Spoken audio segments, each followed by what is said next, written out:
Napakarami nang nangyari. And one more thing, wala ho akong sinisisi. Pero nung pagkatapos ng lahat, pagtingin ko ng group natin, yung dating majority group, walang ni isa sa inyong nangamusta sa amin.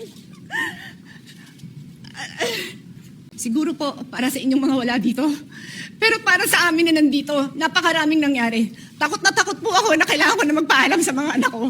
At yung staff ko, 2 pintuan ang pagitan ko sa putukan.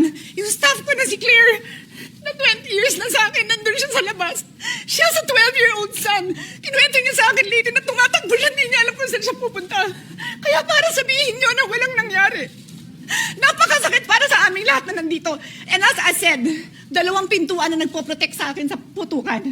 Pero yung media, yung Senate staff, yung hindi naman makauwi dahil sila ang security, sila ang elevator women and boys natin, nandoon po sila. So dear colleagues, napakarami nang nangyari. And one more thing, wala ho akong sinisisi. Pero nung pagkatapos ng lahat, pagtingin ko ng group natin, yung dating majority group, walang ni isa sa inyong nangamusta sa amin. Some of you I've known for 20 years, 10 years, and I didn't even hear any of you say, kamusta na kayo dyan? Napakasakit na sa akin.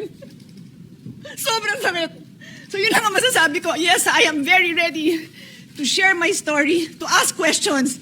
Pero kung wala ho kayo dito, huwag niyong questionin yung mga nangyari sa mga nandito. Dahil nandito kami, kasama ng staff namin, Senate staff. You have your own story. I respect that. But please respect my own story. Thank you.